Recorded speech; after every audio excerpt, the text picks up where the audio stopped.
Time now for sports on 104.7 The Cave. Here's Ned Reynolds. Mike, the intern, Ned Reynolds, back in the studio on a Monday morning. So first question I want to ask you, sir, is you a big Taylor Swift fan now? Honestly, Mike, couldn't care less. Yeah, me neither. But everyone seemed to have a good time watching the fact that Taylor Swift was there. I had a better time watching my Kansas City Chiefs beat the Bears 41-10. What a great performance from the Chiefs. Well, it wasn't unexpected, of course. Chicago is in total disarray, and the Chiefs are simply a better team than the Bears. Chicago has Justin Fields, and he is a good QB. He would play for any team, including the Chiefs. He could be a very good QB with them. But his offensive line, his defensive line, the surrounding team, which brings up the point, it is a team game. It is not one individual. And the Bears do not have those individuals. They're in disarray, have no receivers. I don't know how many passes that Justin Fields threw that were broken up. Now, that's partially testimony to Kansas City's defensive backs, but these receivers couldn't get free. I don't know what kind of patterns they were trying to run. Meanwhile, Patrick is 24 of 33 for 272 yards and 3 touchdowns. And by measure of comparison, here's the difference in the team, difference in the entire makeup of the team. Mahomes has 24 completions, and here is Justin Fields with 11. 11 completions. I mean, he couldn't get a moment to breathe in the backfield. The defense is all over him. 456 yards to 203. That's all Chicago could muster is 203 yards. They just are not in the same league, obviously, as the Kansas City Chiefs. The only real footnote to the game was the injury that Patrick Mahomes suffered.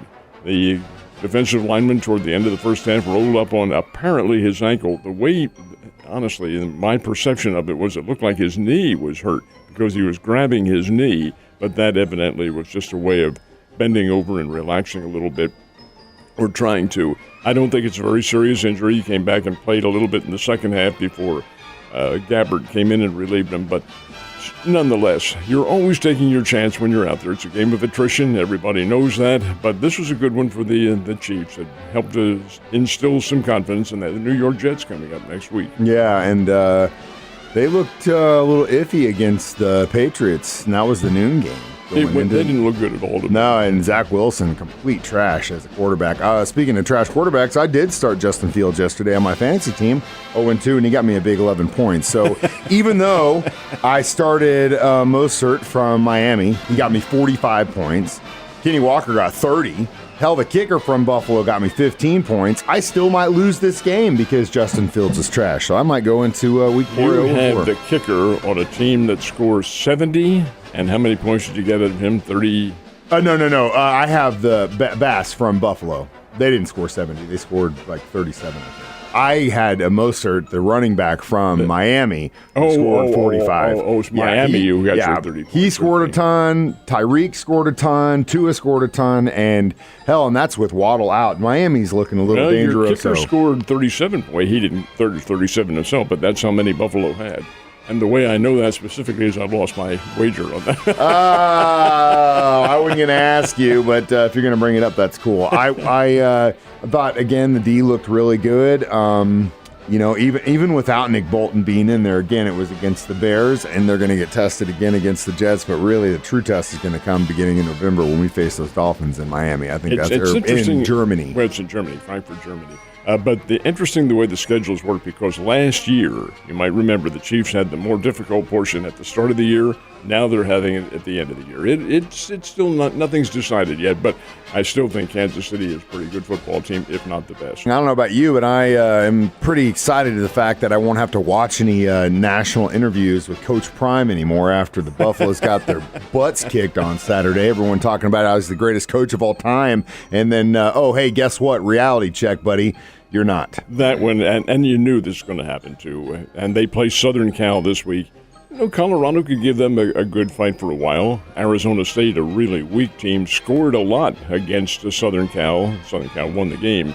And the game is at the Folsom Stadium in Boulder, Colorado, so it may be a different story. But I'm going to talk about Prime and his comments and the comments of another coach in just a second. What else do we have on there? A little baseball coming. Yeah. I just wanted to make that joke first because that was on my mind. But, of course, we had high hopes for the Springfield Cardinals to continue on into the postseason, but that all came to an end in Game 3 against Arkansas. They would have continued playing yesterday afternoon here in town. Obviously, that did not happen. The Arkansas Travelers put an end to the season 14-1 on Friday night. That was the second loss in a best-of-3 series. But I do like the way the Springfield Cardinals played in the second half. Has some young talent.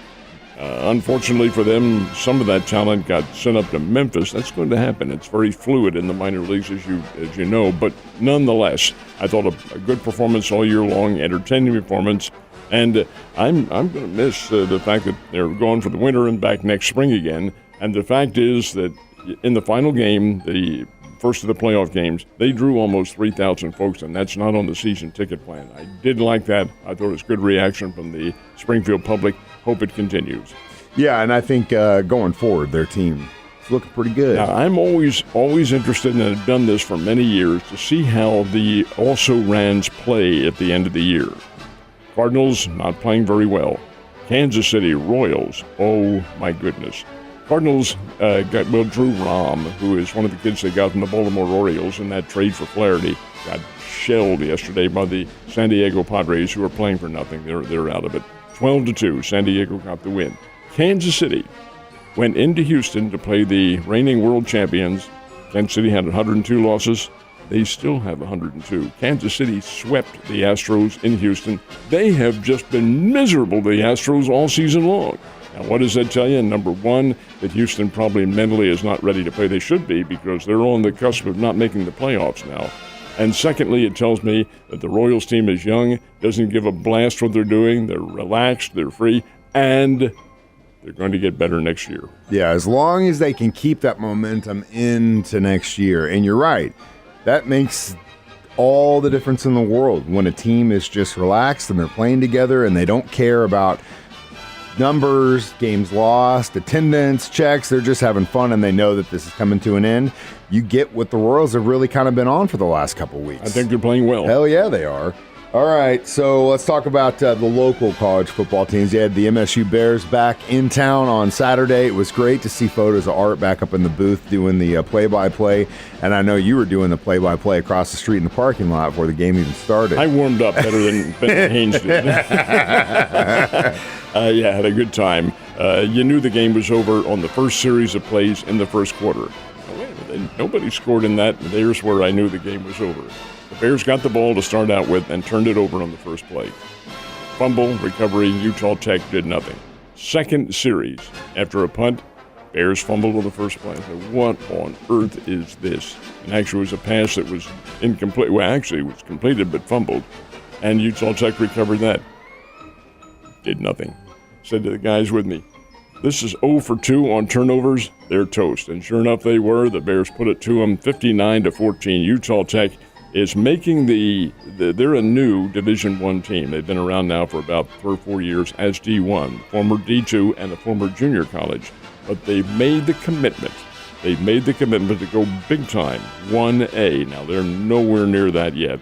They've got to really build their talent level. They have some talented players on the team, but they're not very good. And they're having to play most of their games on the road. That's the way the schedule works. When you're a newcomer, you're going to pay the dues. Next week, this Utah Tech team goes to Fort Collins and plays Colorado State. That's the team that played Colorado, Coach Prime's team, to double overtime. Oh, what's going to happen in this one? Anyway, Bears played well, 59-14.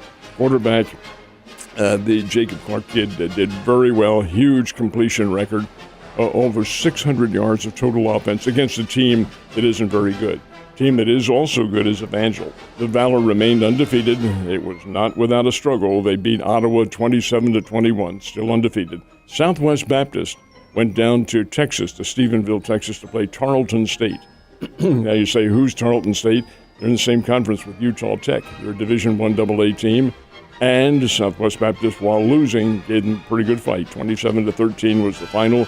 Missouri holds off Memphis 34-27 up at the Dome of the Americas. They had 45,000 folks on hand, combination of Memphis and Tigers fans. But that's a good win for Missouri. They're still undefeated, have Vanderbilt coming up. Then they have the rest of the schedule.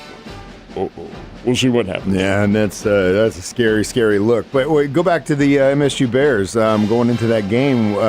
Defense kind of a concern, but looks like defense held their own. Defense played very well. The receivers, Utah Tech's quarterback's pretty good, but he couldn't find his receivers. They were covered completely, and the Bears knocked away a number of passes. I was very impressed with the D-backs. Very impressed. So we could talk about, the Miami-Denver game and how, Miami could have arguably gone for a record and had the most points scored in a game ever. Last time it was done was, 66 Bears, but they didn't do that. They stopped, and everyone was like, oh, yeah, great job. Chiefs kind of, I felt, They took their foot off the pedal. They didn't put a full court press on the Bears to kind of allow.